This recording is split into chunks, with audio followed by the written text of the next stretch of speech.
ਕਹਿੰਦੇ ਨੇ ਜੇ ਹੌਸਲੇ ਬੁਲੰਦ ਹੋਣ ਤੇ ਇਰਾਦੇ ਮਜ਼ਬੂਤ ਹੋਣ ਤੇ ਕਿਸੇ ਵੀ ਮੰਜ਼ਿਲ ਤੇ ਪਹੁੰਚਣ ਲਈ ਕੋਈ ਉਮਰ ਮਾਇਨੇ ਨਹੀਂ ਰੱਖਦੀ। ਜੀ ਹਾਂ, ਬਿਲਕੁਲ ਇਹੀ ਜਲੰਧਰ ਦੀ ਰਹਿਣ ਵਾਲੀ 18 ਸਾਲਾ ਗੁਰਨੂਰ ਕੌਰ ਨੇ ਕਰ ਦਿਖਾਇਆ ਹੈ। ਗੁਰਨੂਰ ਕੌਰ ਨੇ ਆਪਣੀ 18 ਸਾਲ ਦੀ ਉਮਰ ਦੇ ਵਿੱਚ ਜਿਹੜੀਆਂ ਕਿ ਆਪਣੀਆਂ ਜਿਹੜੀਆਂ 3 ਕਿਤਾਬਾਂ ਜਿਹੜੀਆਂ ਨੇ ਲਿਖ ਚੁੱਕੀਆਂ ਨੇ ਹੁਣ ਤੱਕ। ਇਸ ਟਾਈਮ ਇਹਨਾਂ ਦੀ ਉਮਰ ਜਿਹੜੀ ਹੈ ਗੁਰਨੂਰ ਕੌਰ ਦੀ 18 ਸਾਲ ਹੈ, ਜਿਸ ਵਿੱਚ ਇਹ ਆਪਣੀਆਂ 3 ਕਿਤਾਬਾਂ ਜਿਹੜੀਆਂ ਲਿਖ ਚੁੱਕੀ ਹੈ। ਇਸ ਬਾਬਤ ਅਸੀਂ ਗੱਲ ਕਰਦੇ ਹਾਂ ਗੁਰਨੂਰ ਕੌਰ ਨਾਲ ਕਿ ਇੰਨੀ ਛੋਟੀ ਜਿਹੀ ਉਮਰ ਦੇ ਵਿੱਚ ਇਹਨਾਂ ਨੂੰ ਇਸ ਬਾਰੇ ਕਿਸ ਤਰ੍ਹਾਂ ਪ੍ਰੇਰਨਾ ਮਿਲੀ, ਕਿਹਨਾਂ ਦੀ ਪ੍ਰੇਰਨਾ ਦੇ ਸਦਕਾ ਜਿਹੜਾ ਕਿ ਇਹਨਾਂ ਵੱਲੋਂ ਜਿਹੜੀ ਹੈ ਕਿ 3 ਕਿਤਾਬਾਂ ਇੰਨੀ ਛੋਟੀ ਉਮਰ ਦੇ ਵਿੱਚ ਹੀ ਲਿਖ ਦਿੱਤੀਆਂ ਗਈਆਂ। ਸੋ ਗੁਰਨੂਰ ਕੌਰ, ਸਭ ਤੋਂ ਪਹਿਲਾਂ ਤਾਂ ਇਹ ਤੁਹਾਡੀ ਬਹੁਤ ਵੱਡੀ ਉਪਲਬਧੀ ਹੈ ਅਤੇ ਉਮਰ ਉਸ ਦੇ ਸਾਹਮਣੇ ਬਹੁਤ ਛੋਟੀ ਹੈ।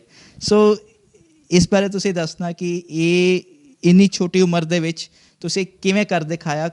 ਇਹ 3 ਕਿਤਾਬਾਂ ਸਭ ਤੋਂ ਪਹਿਲਾਂ ਲਿਖਣ ਦੇ ਵਿੱਚ ਤੁਹਾਨੂੰ ਕਿਵੇਂ, ਤੁਹਾਡੇ ਮਨ 'ਚ ਸਭ ਤੋਂ ਪਹਿਲੀ ਜਦੋਂ ਤੁਸੀਂ ਕਿਤਾਬ ਲਿਖੀ ਸੀ, ਕਿਵੇਂ ਤੁਹਾਡੇ ਮਨ ਦੇ ਵਿੱਚ ਆਇਆ ਸੀ ਕਿ ਮੈਂ ਕਿਤਾਬ ਲਿਖਣੀ ਹੈ? ਥੋੜ੍ਹਾ ਉਸ ਬਾਰੇ ਸਾਨੂੰ ਸਭ ਤੋਂ ਪਹਿਲਾਂ ਦੱਸਣਾ। ਪਹਿਲਾਂ ਤਾਂ ਮੈਂ ਬਚਪਨ ਤੋਂ ਹੀ ਬਹੁਤ ਕਿਤਾਬਾਂ ਲਿਖਦੀ ਆ ਰਹੀ ਹਾਂ ਅਤੇ ਮੈਂ 4ਥੀ ਜਮਾਤ ਵਿੱਚ ਹੀ ਆਪਣੀ ਖੁਦ ਦੀ ਪੋਇਮਸ ਲਿਖਣਾ ਸ਼ੁਰੂ ਕਰਤੀ ਸੀ।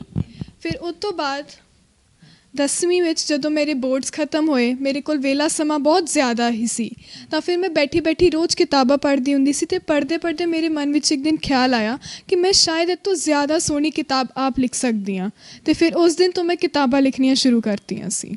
ਅਤੇ ਜੀ ਮੇਰੀ ਪਹਿਲੀ ਕਿਤਾਬ ਸੀ this is where we belong, ਉਹ ਮੈਂ ਬੈਠੇ 5 ਮਹੀਨਿਆਂ 'ਚ ਕੰਪਲੀਟ ਕੀਤੀ ਸੀ, ਜਿਹਦੇ 50 ਤੋਂ ਜ਼ਿਆਦਾ ਚੈਪਟਰਸ ਹੈ। ਥੋੜ੍ਹਾ ਆਪਣੀ ਇਸ ਪਹਿਲੀ ਕਿਤਾਬ ਬਾਰੇ ਦੱਸਣਾ ਕਿ ਕਿਸ 'ਤੇ ਆਧਾਰਿਤ ਸੀਗੀ ਇਹ ਕਿਤਾਬ, ਔਰ ਇਸ ਕਿਤਾਬ ਦੇ ਵਿੱਚ ਤੁਸੀਂ ਕੀ ਸੁਨੇਹਾ ਦੇਣਾ ਚਾਹਿਆ ਸੀਗਾ, ਥੋੜ੍ਹਾ ਉਸ ਬਾਰੇ ਦੱਸ।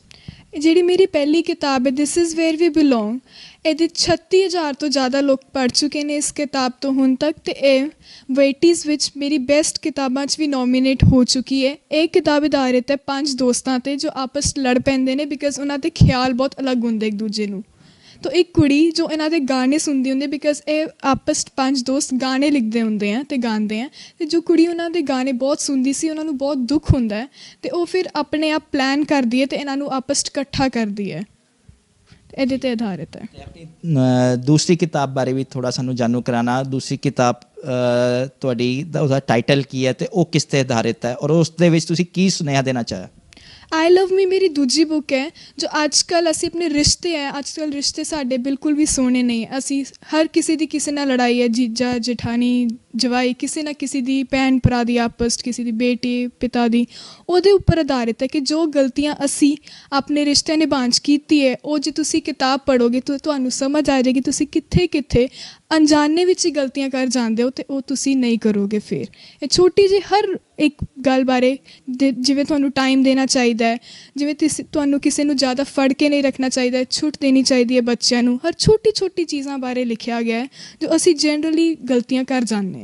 ਇਹ ਕਿਸ ਤਰ੍ਹਾਂ ਤੁਹਾਡੇ ਮਨ ਦੇ ਵਿੱਚ ਆਇਆ ਸੀਗਾ ਕਿ ਮੈਂ ਇਸ ਦੇ ਆਧਾਰਿਤ ਜਿਹੜੀ ਹੈ, ਇਸ ਟੌਪਿਕ ਦੇ ਆਧਾਰਿਤ ਜਿਹੜੀ ਹੈ ਮੈਂ ਕਿਤਾਬ ਲਿਖਣੀ? ਮੈਂ ਸਕੂਲ ਵਿੱਚ ਜਾਂਦੀ, ਆਪਣੇ ਦੋਸਤਾਂ ਦੀਆਂ ਕਹਾਣੀਆਂ ਸੁਣਦੀ ਹਾਂ, ਕਿਸੇ ਦੀ ਆਪਣੇ ਮਾਂ ਬਾਪ ਨੇ ਨਾਲ ਨਹੀਂ ਬਣਦੀ, ਕਿਸੇ ਦੀ ਆਪਸ ਦੋਸਤਾਂ ਨਾਲ ਲੜਾਈ ਹੋ ਜਾਂਦੀ ਹੈ ਅਤੇ ਗੱਲਾਂ ਬਹੁਤ ਛੋਟੀਆਂ ਛੋਟੀਆਂ ਗੱਲਾਂ ਕਰਨ ਬਹੁਤ ਵੱਡੀ ਵੱਡੀ ਲੜਾਈ ਹੋ ਜਾਂਦੀ ਹੈ ਅਤੇ ਤੁਸੀਂ ਫਿਰ ਪੂਰੀ ਉਮਰ ਇੱਕ ਦੂਜੇ ਨਾਲ ਗੱਲ ਨਹੀਂ ਕਰਦੇ। ਅਤੇ ਜੇ ਛੋਟੀ ਛੋਟੀ ਗਲਤੀਆਂ ਤੁਸੀਂ ਨਾ ਕਰੋ ਤਾਂ ਤੁਹਾਡੇ ਸਾਰੇ ਰਿਸ਼ਤੇ ਬਹੁਤ ਸੋਹਣੇ ਨਿਭ ਸਕਦੇ ਹੈ। ਇਹ ਬੁੱਕ ਉਸੀ 'ਤੇ ਆਧਾਰਿਤ ਹੈ ਜੋ ਤੁਸੀਂ ਛੋਟੀਆਂ ਛੋਟੀਆਂ ਭੁੱਲ ਅਣਜਾਣੇ 'ਚ ਕਰ ਬੈਠੇ ਹੋ, ਕਿਸੇ ਨੂੰ ਟਾਈਮ ਨਹੀਂ ਦਿੰਦੇ, ਕਿਸੇ ਤੋਂ ਬਹੁਤ ਜ਼ਿਆਦਾ ਉਮੀਦਾਂ ਰੱਖ ਲੈਂਦੇ ਹੋ, ਕਿਸੇ ਤੋਂ ਬਹੁਤ ਘੱਟ ਉਮੀਦਾਂ ਰੱਖਦੇ ਹੋ, ਕਿਸੇ ਨੂੰ ਤੁਸੀਂ ਬਹੁਤ ਜ਼ਿਆਦਾ ਫੋਰ ਗ੍ਰਾਂਟਿਡ ਲੈਣ ਲੱਗ ਜਾਂਦੇ ਹੋ, ਉਹਦੇ 'ਤੇ ਹੈ ਸਾਰਾ ਕੁਛ। ਅਤੇ ਜਿਹੜੀ ਤੁਹਾਡੀ ਹੁਣ ਤੀਸਰੀ ਕਿਤਾਬ ਹੈ ਉਹ ਤੁਸੀਂ ਕਦੋਂ ਲਿਖੀ, ਉਹ ਕਿਸ ਦੇ ਉੱਪਰ ਆਧਾਰਿਤ ਹੈ, ਔਰ ਉਸ 'ਤੇ ਵੀ ਤੁਹਾਡਾ ਕੀ ਸੁਨੇਹਾ ਸੀ? ਜਿਹੜੀ ਮੇਰੀ ਤੀਜੀ ਬੁੱਕ ਹੈ ਉਹ ਮੈਂ ਲੋਕਡਾਊਨ 'ਚ ਲਿਖੀ ਸੀ। ਸਾਰੇ ਅਸੀਂ ਲੋਕਡਾਊਨ 'ਚ 8 ਮਹੀਨੇ ਘਰੋਂ ਬਾਹਰ ਬਿਲਕੁਲ ਵੀ ਨਹੀਂ ਨਿਕਲੇ। ਮੈਂ ਪੜ੍ਹਾਈ ਦੇ ਨਾਲ ਨਾਲ TV ਜਾਂ ਨੈਟਫਲਿਕਸ ਦੇਖਣ ਦੀ ਬਜਾਏ ਬੈਠ ਕੇ ਆਪਣੀ ਕਿਤਾਬਾਂ ਲਿਖੀਆਂ ਅਤੇ ਕਿਤਾਬਾਂ ਪੜ੍ਹੀਆਂ। ਅਤੇ ਜਿਹੜੀ ਮੇਰੀ ਤੀਜੀ ਬੁੱਕ ਹੈ ਉਹ ਅੱਜ ਕੱਲ੍ਹ ਦੀ ਜਨਰੇਸ਼ਨ ਦੇ ਉੱਪਰ ਹੈ ਕਿ ਕਿਵੇਂ ਬੱਚੇ ਇੱਕ ਦੂਸਰੇ ਤੋਂ ਈਰਖਾ ਕਰਦੇ ਆ, ਲੜਦੇ ਆ ਇੱਕ ਦੂਜੇ ਨਾਲ, ਅਤੇ ਫਿਰ ਇੱਕ ਦੂਜੇ ਨਾਲ ਲੜਦੇ ਹੈ, ਈਰਖਾ ਕਰਦੇ ਹੈ, ਇੱਕ ਦੂਜੇ ਨੂੰ ਅਸੈਪਟ ਨਹੀਂ ਕਰਦੇ। ਜਿਹੜੇ ਬੱਚੇ ਥੋੜ੍ਹਾ ਸਿੰਪਲ ਅਤੇ ਰਹਿਣਾ ਚਾਹੁੰਦੇ ਨੇ ਉਹਨਾਂ ਨੂੰ ਫੋਰਸ ਕੀਤਾ ਜਾਂਦਾ ਕਿ ਨਹੀਂ ਤੁਸੀਂ ਸੋਹਣੇ ਕੱਪੜੇ ਪਾਓ, ਤੁਸੀਂ ਪਾਰਟੀਆਂ ਕਰੋ, ਅਤੇ ਇਹ ਸਾਰੀ ਚੀਜ਼ਾਂ 'ਤੇ ਆਧਾਰਿਤ ਹੈ ਕਿ ਕਿੱਦਾਂ ਹਰ ਬੱਚਾ ਡਿਫਰੈਂਟ ਜਿਹੜਾ ਬਹੁਤ ਹੀ ਮਾਡਰਨ ਬੱਚਾ ਹੈ ਉਹ ਕਿੱਦਾਂ ਦੀਆਂ ਪ੍ਰੋਬਲਮ ਫੇਸ ਕਰਦਾ, ਅਤੇ ਜਿਹੜਾ ਪੜ੍ਹਨ ਵਾਲਾ ਬੱਚਾ ਹੈ ਹਰ ਬੱਚਾ ਪੀਅਰ ਪ੍ਰੈਸ਼ਰ ਫੇਸ ਕਰਦਾ ਹੈ ਅਤੇ ਈਰਖਾ ਕਰਦਾ। ਜਦੋਂ ਕੋਈ ਬੱਚਾ ਬਹੁਤ ਹੀ ਜ਼ਿਆਦਾ ਤਰੱਕੀ ਕਰ ਜਾਂਦਾ ਹੈ, ਬਾਕੀ ਬੱਚੇ ਨੂੰ ਕਿੱਦਾਂ ਥੱਲੇ ਖਿੱਚਦੇ ਆ, ਉਹਦੀ ਬੇਇੱਜ਼ਤੀ ਕਿੱਦਾਂ ਕਰਦੇ, ਉਹਦੇ ਬਾਰੇ ਝੂਠੀਆਂ ਗੱਲਾਂ ਫੈਲਾਈ ਜਾਂਦੀਆਂ, ਅਤੇ ਉਹ ਬੱਚਾ ਕਿੱਦਾਂ ਡੀਲ ਕਰਦਾ ਇਸ ਸਭ ਬਾਰੇ। ਵੱਖ-ਵੱਖ ਬੱਚਿਆਂ ਦੀ ਸਟੋਰੀ ਹੈ, ਵੱਖ-ਵੱਖ ਬੱਚਿਆਂ ਦੀ ਵੱਖਰੀਆਂ ਪ੍ਰੋਬਲਮਸ ਹੈ, ਉਹਦੇ 'ਤੇ ਬੇਸਡ ਹੈ। ਸੋ ਇਹ ਜਿਹੜੇ ਤੁਹਾਡੇ ਤਿੰਨੋਂ ਹੀ ਜਿਹੜੇ ਕਿਤਾਬਾਂ ਜਿਨ੍ਹਾਂ 'ਤੇ ਆਧਾਰਿਤ ਤੁਸੀਂ ਲਿਖੀਆਂ ਉਸ ਦੇ ਮੁਤਾਬਕ ਤੁਹਾਡੀ ਉਮਰ ਬਹੁਤ ਛੋਟੀ ਹੈ, ਅਤੇ ਇੰਨੀ ਛੋਟੀ ਉਮਰ ਦੇ ਵਿੱਚ ਇੰਨੀ ਵੱਡੀ ਬੁਲੰਦੀਆਂ ਦਾ ਰਾਜ਼ ਕੀ ਹੈ? ਮੇਰੀ ਮੰਮਾ ਨੇ ਹਮੇਸ਼ਾ ਮੈਨੂੰ ਬਹੁਤ ਜ਼ਿਆਦਾ ਸਪੋਰਟ ਕੀਤਾ, ਅਤੇ ਮੇਰੇ ਦੋਸਤਾਂ ਨੇ ਵੀ। ਜਦੋਂ ਵੀ ਮੈਨੂੰ ਉਹਨੇ ਦੱਸਿਆ ਕਿ ਮੈਂ ਇੱਕ ਬੁੱਕ ਲਿਖ ਰਹੀ ਹਾਂ, ਉਹਨਾਂ ਸਾਰਿਆਂ ਨੇ ਜਿੰਨੀ ਮੇਰੀ ਮਦਦ ਹੋ ਸਕਦੀ ਸੀ ਕੀਤੀ। ਮੇਰੇ ਸੀਨੀਅਰਸ ਨੇ, ਮੇਰੇ ਫਰੈਂਡਸ ਨੇ, ਅਤੇ ਈਵਨ ਮੇਰੀ ਸਕੂਲ ਦੀ ਟੀਚਰਸ ਵਗੈਰਾ ਨੇ, ਪ੍ਰਿੰਸੀਪਲ ਸਰ ਨੇ, ਵਾਈਸ ਪ੍ਰਿੰਸੀਪਲ ਮੈਮ ਨੇ ਕਾਫੀ ਸਪੋਰਟ ਕੀਤਾ ਪੂਰੇ ਟਾਈਮ, ਅਤੇ ਉਹਨਾਂ ਨੇ ਮੇਰੀ ਹੈਲਪ ਵੀ ਕੀਤੀ। ਜਦੋਂ ਵੀ ਮੈਨੂੰ ਕੋਈ ਔਖ ਹੁੰਦੀ ਸੀ, ਮੇਰੀ ਮੰਮਾ ਮੈਨੂੰ ਆ ਕੇ ਦੱਸ ਦਿੰਦੇ ਸੀ ਕਿ ਤੂੰ ਇਸ ਤਰ੍ਹਾਂ ਲਿਖ ਲੈ, ਬੁੱਕ ਨੂੰ ਇਸ ਤਰ੍ਹਾਂ ਕਵਰ ਕਰ ਲਾ। ਇਹ ਕਿੰਨੀ ਕੁ ਮੁਸ਼ਕਿਲਾਂ ਆਈਆਂ ਇਹਨਾਂ ਕਿਤਾਬਾਂ ਨੂੰ ਲਿਖਣ ਦੇ ਵਿੱਚ? ਸਭ ਤੋਂ ਪਹਿਲਾਂ ਇੰਨੀ ਛੋਟੀ ਉਮਰ ਦੇ ਵਿੱਚ ਲਾਜ਼ਮੀ ਹੈ ਕਿ ਕੁਛ ਨਾ ਕੁਛ ਕਿਤੇ ਨਾ ਕਿਤੇ ਮਤਲਬ ਕਿ ਥੋੜ੍ਹੀ ਜਿਹੀ ਸਮੱਸਿਆ ਵੀ ਆਈ ਹੋਣੀ ਹੈ, ਕਿਤੇ ਨਾ ਕਿਤੇ ਕੁਛ ਟਫ ਵੀ ਲੱਗਾ ਹੋਣਾ ਕਿ ਹਾਂ ਕਿਤੇ ਵੀ ਜਾ ਕੇ ਹੁੰਦਾ ਨਾ ਕਿਸੇ ਲਾਈਨ 'ਚ ਜਾ ਕੇ ਕਿਤੇ ਰਹਿ ਜਾਣਾ ਜਾਂ ਫਸ ਜਾਣਾ, ਉਸ ਨੂੰ ਤੁਸੀਂ ਕਿਸ ਤਰ੍ਹਾਂ ਹੈਂਡਲ ਕਰਦੇ ਸੀ? ਸਭ ਤੋਂ ਵੱਡੀ ਮੁਸ਼ਕਿਲ ਤਾਂ ਪੜ੍ਹਾਈ ਨਾਲ ਬੈਲੈਂਸ ਕਰਨਾ ਹੀ ਸੀ, ਹੋਰ ਤਾਂ ਕੋਈ ਮੁਸ਼ਕਿਲ ਨਹੀਂ ਆਈ। ਮੈਂ ਨੋਨ ਮੈਡੀਕਲ 11ਵੀਂ 'ਚ ਅਤੇ 12ਵੀਂ 'ਚ ਬੈਠ ਕੇ ਬੁੱਕਸ ਲਿਖੀਆਂ, ਅਤੇ ਸਭ ਤੋਂ ਮੁਸ਼ਕਿਲ ਇਹ ਸੀ ਕਿ ਮੈਂ ਕਿੱਦਾਂ ਪੜ੍ਹਾਈ ਅਤੇ ਆਪਣੀ ਬੁੱਕਸ ਕਿੱਦਾਂ ਮੈਨੇਜ ਕਰਦੀ ਸੀ। ਦੂਜੀ ਗੱਲ, ਜਦੋਂ ਵੀ ਕਿਤੇ ਫਸਦੀ ਸੀ, ਮੈਂ ਆਪਣੀ ਇੱਕ ਡਾਇਰੀ ਮੇਨਟੇਨ ਕੀਤੀ ਹੋਈ ਜਿਹਦੇ 'ਚ ਮੈਂ ਲਾਈਨਾਂ ਲਿਖਦੀ ਰਹਿੰਦੀ ਹਾਂ ਅਤੇ ਆਪਣੇ ਇੰਗਲਿਸ਼ ਦੇ ਵਰਡਸ ਲਿਖਦੀ ਰਹਿੰਦੀ ਹਾਂ, ਅਤੇ ਉਹਨਾਂ ਨੂੰ ਪੜ੍ਹ ਕੇ ਫਿਰ ਮੈਂ ਆਪਣੀਆਂ ਲਾਈਨਾਂ ਆਪਣੇ ਆਪ ਬਣਾ ਲੈਂਦੀ ਸੀ ਬਾਅਦ 'ਚ। ਕਿ ਮੈਂ ਆਪਣੀ ਡਿਕਸ਼ਨਰੀ ਪੜ੍ਹਨਾ, ਡਿਕਸ਼ਨਰੀ ਦੇ ਨਿਊ ਵਰਡਸ ਐਕਸਪਲੋਰ ਕਰਨਾ ਮੇਰੀ ਬਹੁਤ ਜ਼ਿਆਦਾ ਪੱਕੀ ਆਦਤ ਹੈ। ਅਤੇ ਪਿੰਟਰਸਟ ਵੀ ਇੱਕ ਐਪ ਹੈ, ਉਹਦੇ 'ਤੇ ਵੀ ਮੈਂ ਸਾਰੇ ਵਰਡ ਸੇਵ ਕੀਤੇ, ਫਰੇਜ਼ਸ ਸੇਵ ਕੀਤੇ ਹੋਏ ਆ, ਉਹ ਸਾਰੇ ਯੂਜ਼ ਕਰਕੇ ਮੈਂ ਆਪਣੀ ਕਿਤਾਬਾਂ ਲਿਖਦੀ ਹਾਂ। ਇਹ ਆਪਣੇ ਦੋਸਤਾਂ ਨਾਲ ਰਹਿ ਕੇ ਅਤੇ ਆਲੇ ਦੁਆਲੇ ਦੇਖ ਕੇ, ਬਿਕੋਜ਼ ਜਦੋਂ ਤੁਸੀਂ ਘਰੋਂ ਰੋਜ਼ ਬਾਹਰ ਨਿਕਲਦੇ ਹੋ, ਤੁਸੀਂ ਦੁਨੀਆ ਨੂੰ ਦੇਖਦੇ ਹੋ, ਤੁਹਾਨੂੰ ਸਮਝ ਆ ਜਾਂਦਾ ਕਿ ਦੁਨੀਆ 'ਚ ਕੀ ਹੋ ਰਿਹਾ ਅਤੇ ਕੀ ਪ੍ਰੋਬਲਮਸ ਫੇਸ ਕਰ ਰਹੇ ਆ ਸਾਰੇ। ਅਤੇ ਜਦੋਂ ਤੁਸੀਂ ਆਪਣੇ ਦੋਸਤਾਂ ਦੀਆਂ ਗੱਲਾਂ ਸੁਣਦੇ ਹੋ, ਉਹਨਾਂ ਦੀਆਂ ਜਿਹੜੀਆਂ ਸਿਚੁਏਸ਼ਨਸ ਹੈ, ਉਹਨਾਂ ਦੀ ਜਿਹੜੇ ਸਰਕਮਸਟਾਂਸਿਸ ਹੈ, ਉਹਨਾਂ ਨੂੰ ਦੇਖ ਕੇ ਫਿਰ ਮੈਨੂੰ ਕਾਫੀ ਮੋਟੀਵੇਸ਼ਨ ਮਿਲੀ ਸੀ, ਅਤੇ ਮੈਂ ਚਾਹੁੰਦੀ ਸੀ ਕਿ ਕਿਸੇ ਨਾ ਕਿਸੇ ਤਰ੍ਹਾਂ ਮੈਂ ਉਹਨਾਂ ਨੂੰ ਉਹਨਾਂ ਦਾ ਸਹੀ ਰਸਤਾ ਦਿਖਾ ਸਕਾਂ। ਅਤੇ ਜਿਨ੍ਹਾਂ ਦੇ ਉੱਪਰ ਮੈਂ ਬੁੱਕਸ ਵੀ ਲਿਖੀ ਸੀ, ਮੈਂ ਉਹਨਾਂ ਨੂੰ ਵੀ ਕਿਹਾ ਸੀ ਬੁੱਕਸ ਪੜ੍ਹ ਲਓ, ਅਤੇ ਉਹਨਾਂ ਨੇ ਵੀ ਕਾਫੀ ਪੜ੍ਹੀਆਂ, ਅਤੇ ਉਹਨਾਂ ਨੇ ਕਾਫੀ ਐਪਰੀਸ਼ੀਏਟ ਵੀ ਕੀਤਾ ਸੀ ਮੇਰੀ ਬੁੱਕਸ ਨੂੰ।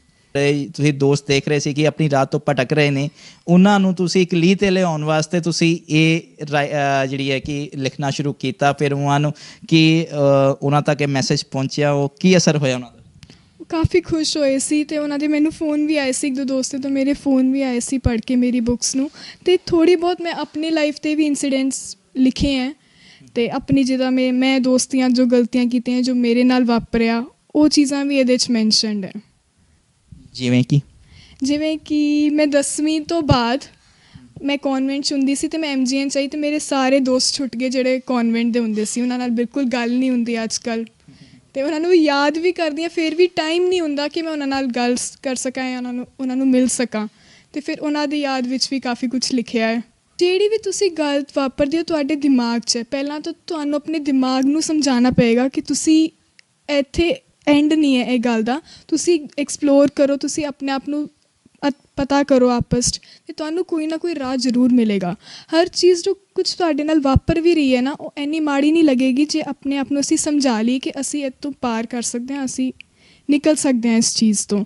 ਆਪਣੇ ਆਪ ਨੂੰ ਸਮਝਾਉਣ ਵਾਲੀ ਗੱਲ ਹੁੰਦੀ ਹੈ, ਅਤੇ ਹਾਰ ਨਹੀਂ ਮੰਨਣੀ। ਮੈਂ ਤਾਂ ਇਹ ਕਹੂੰਗੀ ਕਿ ਜਿਹੜੇ ਨੌਜਵਾਨ ਜਿਨ੍ਹਾਂ ਕੋਲ ਜੋਬਸ ਨਹੀਂ ਹੈ, ਉਹ ਮੈਂ ਇਹ ਕਹੂੰਗੀ ਕਿ ਤੁਸੀਂ ਕੋਈ ਹੋਰ ਫੀਲਡ ਜ਼ਰੂਰ ਹੋਏਗੀ ਜਿਹਦੇ 'ਚ ਉਹ ਬਹੁਤ ਐਕਸੈਲ ਕਰਨਗੇ, ਬਿਕੋਜ਼ ਹਰ ਬੰਦਾ ਇੰਜੀਨੀਅਰ ਡਾਕਟਰ ਬਣ ਕੇ ਨਹੀਂ ਕਰ ਸਕਦਾ ਕੁਛ ਵੀ। ਕੁਛ ਬੱਚੇ ਸ਼ਾਇਦ ਇੰਜੀਨੀਅਰਿੰਗ 'ਚ ਨਾ ਸੋਹਣੇ ਹੋਣ, ਪਰ ਡਰਾਇੰਗ 'ਚ ਬਹੁਤ ਸੋਹਣੇ, ਉਹ ਆਰਕੀਟੈਕਟ 'ਚ ਜਾਣ। ਇੱਦਾਂ ਕਰਕੇ ਤੁਹਾਨੂੰ ਆਪਣੇ ਪੋਟੈਂਸ਼ੀਅਲ ਐਕਸਪਲੋਰ ਕਰਨੇ ਪੈਣਗੇ, ਆਪਣੇ ਆਪ ਨੂੰ ਉਹਦੇ 'ਚ ਪਰਸਿਊ ਕਰਨਾ ਪਏਗਾ, ਅਤੇ ਮਿਹਨਤ ਤੋਂ ਬਿਨਾਂ ਕੁਛ ਨਹੀਂ ਹੋਏਗਾ। ਜਿੰਨੇ ਮਰਜ਼ੀ ਚੰਗੇ ਹੋ ਤੁਸੀਂ ਕਿਸੇ ਵੀ ਚੀਜ਼, ਤੁਹਾਨੂੰ ਦਿਨ ਰਾਤ ਉਹਦੇ ਲਈ ਫਿਰ ਵੀ ਮਿਹਨਤ ਕਰਨੀ ਪਏਗੀ, ਫਿਰ ਤੁਸੀਂ ਆਪਣੇ ਗੋਲ 'ਤੇ ਜ਼ਰੂਰ ਪਹੁੰਚੋਗੇ। ਗੁਰਨੂਰ ਨੂੰ ਕਿੰਨੀ ਮਿਹਨਤ ਕਰਨੀ ਪਈ ਹੈ? ਦਿਨ ਰਾਤ ਤਾਂ ਸੋਚਣਾ ਪਿਆ ਕਿ ਅਗਲਾ ਚੈਪਟਰ ਕੀ ਲਿਖੂੰਗੀ, ਅਤੇ ਪੜ੍ਹਾਈ ਵੀ ਨਾਲ ਮੈਨੇਜ ਕਰਨੀ ਪੈਂਦੀ ਸੀ। ਅਤੇ ਮੈਂ ਆਪਣੇ ਕਵਰ ਪੇਜਸ ਵੀ ਮੈਂ ਆਪ ਹੀ ਬਣਾਏ, ਡਰਾਇੰਗਸ ਵਗੈਰਾ ਮੈਂ ਆਪ ਹੀ ਕੀਤੀਆਂ ਜੋ ਬੁੱਕਸ ਦੇ ਕਵਰ ਪੇਜ ਹੈ, ਅਤੇ ਫਿਰ ਟਾਈਮ ਤੇ ਲੱਗਿਆ ਕਾਫੀ, ਬਟ ਮੈਨੂੰ ਖੁਸ਼ੀ ਹੈ ਕਿ ਮੈਂ ਟਾਈਮ ਦਿੱਤਾ ਇਸ ਚੀਜ਼ ਨੂੰ। ਮੈਨੂੰ ਕੋਈ ਅਫਸੋਸ ਨਹੀਂ ਹੈ ਕਿ ਭਾਵੇਂ ਮੇਰੀ ਪੜ੍ਹਾਈ ਵੀ ਸਫਰ ਕੀਤੀ, ਬਟ ਮੈਂ ਇੱਕ ਬੈਲੈਂਸ ਮੇਨਟੇਨ ਕਰਕੇ ਰੱਖਿਆ। ਇੰਨੀ ਵੀ ਸਫਰ ਨਹੀਂ ਕੀਤੀ। ਮੈਂ +1 'ਚ ਵੀ ਚੰਗੇ ਨੰਬਰ ਲਏ ਅਤੇ ਮੈਂ ਬੁੱਕਸ ਵੀ ਲਿਖੀਆਂ, ਅਤੇ ਮੇਰੀ ਜਿਹੜੀ ਤੀਜੀ ਬੁੱਕ ਹੈ ਉਹ ਸਿਲਵਰ ਸਟਾਰ ਅਵਾਰਡਸ 'ਚ ਹੁਣ ਫਸਟ ਵਿਨਰ ਹੈ ਫੈਨ ਫਿਕਸ਼ਨ ਕੈਟੇਗਰੀ 'ਚ, ਜਿਹੜੀ this is where we belong ਹੈ। ਉਹ 2 ਸਾਲ ਬੈਸਟ ਬੁੱਕਸ ਲਈ ਨੋਮੀਨੇਟ ਹੋਈ ਹੈ।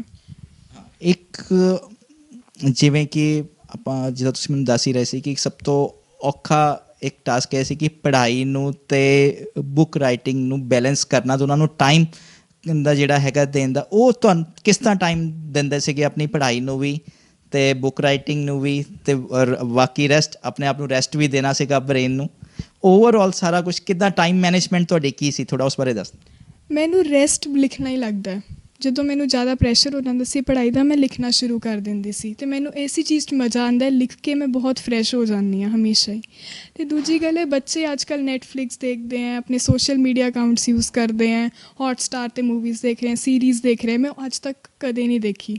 ਮੈਂ ਉਹ ਬਿਲਕੁਲ ਨਹੀਂ ਦੇਖਦੀ, ਸੀਰੀਜ਼ ਵਗੈਰਾ ਨਹੀਂ ਦੇਖਦੀ। ਮੈਂ ਸ਼ਾਇਦ ਉਹੀ ਟਾਈਮ ਜੋ ਬੱਚੇ ਫੋਨ 'ਤੇ ਵੀਡੀਓ ਗੇਮਸ 'ਤੇ ਯੂਜ਼ ਕਰਦੇ ਆ ਜਾਂ ਸ਼ਾਇਦ ਨੈਟਫਲਿਕਸ 'ਤੇ ਯੂਜ਼ ਕਰਦੇ ਆ, ਮੈਂ ਉਹ ਲਿਖਣ 'ਚ ਯੂਜ਼ ਕੀਤਾ। ਮੈਂ ਸ਼ਾਇਦ ਇੱਦਾਂ ਬੈਲੈਂਸ ਮੇਨਟੇਨ ਕੀਤਾ ਪੜ੍ਹਾਈ ਅਤੇ ਰਾਈਟਿੰਗ ਦਾ। ਅਤੇ ਭਵਿੱਖ ਵਿੱਚ ਗੁਰਨੂਰ ਕੀ ਬਣਨਾ ਚਾਹੇਗੀ? ਜੇ ਹੋ ਸਕਿਆ ਤਾਂ ਜਰਨਲਿਜ਼ਮ ਵਿੱਚ ਜਾਂ ਸਾਈਕੋਲੋਜੀ ਵਿੱਚ ਜ਼ਰੂਰ ਪਰਸਿਊ ਕਰਨਾ ਚਾਹੂੰਗੀ। ਮੋਟੀਵੇਸ਼ਨਲ ਸਪੀਕਰ ਵਗੈਰਾ 'ਚ ਮੇਰਾ ਕਾਫੀ ਜ਼ਿਆਦਾ ਇਨਕਲੀਨੇਸ਼ਨ ਹੈ। ਬਸ ਇੱਕ ਜੇ ਬ੍ਰੇਕ ਇਸ ਤਰਫ ਮਿਲ ਜਾਏਗੀ ਅਤੇ ਆਈ ਥਿੰਕ ਮੈਂ ਕਾਫੀ ਸਕਸੈਸਫੁਲ ਹੋ ਸਕਦੀ ਹਾਂ ਇਸ ਕਰੀਅਰ ਵਿੱਚ। ਸੋ ਜਲੰਧਰ ਦੀ 18 ਸਾਲਾ ਗੁਰਨੂਰ ਉਹਨਾਂ ਲੋਕਾਂ ਵਾਸਤੇ ਪ੍ਰੇਰਨਾ ਦਾ ਸਰੋਤ ਨੇ ਜਿਹੜੇ ਹਿੰਮਤ ਹਾਰ ਜਾਂਦੇ ਨੇ ਜਾਂ ਕਿਸੇ ਕਾਰਨ ਵਸ਼ ਨਿਰਾਸ਼ ਹੋ ਕੇ ਘਰੇ ਬੈਠ ਜਾਂਦੇ ਨੇ। ਗੁਰਨੂਰ ਦੀ ਇਸ ਜ਼ਿੰਦਗੀ ਨੂੰ ਦੇਖਦੇ ਹੋਏ, ਗੁਰਨੂਰ ਦੀ ਇਸ ਉਪਲਬਧੀ ਨੂੰ ਵੇਖਦੇ ਹੋਏ ਸਾਨੂੰ ਵੀ ਇਸ ਤੋਂ ਪ੍ਰੇਰਨਾ ਲੈ ਕੇ ਜਿਹੜਾ ਆਪਣਾ ਹੁਨਰ ਹੈ ਉਸ ਨੂੰ ਪਹਿਚਾਨ ਕੇ ਉਸ ਦੇ ਉੱਤੇ ਦਿਲੋਂ ਮਿਹਨਤ ਕਰਨੀ ਚਾਹੀਦੀ ਹੈ, ਅਤੇ ਸਾਨੂੰ ਵੀ ਜਿਹੜੀ ਹੈ ਕਿ ਗੁਰਨੂਰ ਦੀ ਤਰ੍ਹਾਂ ਮੰਜ਼ਿਲ ਜ਼ਰੂਰ ਮਿਲੇਗੀ। ਕੈਮਰਾ ਪਰਸਨ ਸੰਜੀਵ ਦੇ ਨਾਲ ਚਿਰਾਗ ਸ਼ਰਮਾ, ਅਜੀਤ ਵੈਬ TV, ਜਲੰਧਰ। ਦੇਸ਼ ਦੁਨੀਆ ਦੀਆਂ ਤਾਜ਼ਾ ਖਬਰਾਂ ਦੇ ਲਈ ਹੁਣੇ ਪਲੇ ਸਟੋਰ ਤੋਂ ਡਾਊਨਲੋਡ ਕਰੋ ਪੰਜਾਬ ਦੀ ਆਵਾਜ਼ ਅਜੀਤ ਨਿਊਜ਼ ਐਪ। ਹੁਣ ਤੁਹਾਡਾ ਆਪਣਾ ਅਜੀਤ ਹਰ ਸੋਸ਼ਲ ਮੀਡੀਆ ਪਲੇਟਫਾਰਮ ਦੇ ਉੱਤੇ ਉਪਲਬਧ ਹੈ।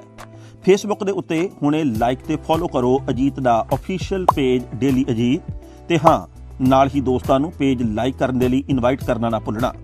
ਇੰਨਾ ਹੀ ਨਹੀਂ, ਹਿੰਦੀ ਦੇ ਵਿੱਚ ਖਬਰਾਂ ਵਾਸਤੇ ਲਾਈਕ ਤੇ ਫੋਲੋ ਕਰੋ ਸਾਡਾ ਫੇਸਬੁੱਕ ਪੇਜ ਅਜੀਤ ਸਮਾਚਾਰ ਹਿੰਦੀ।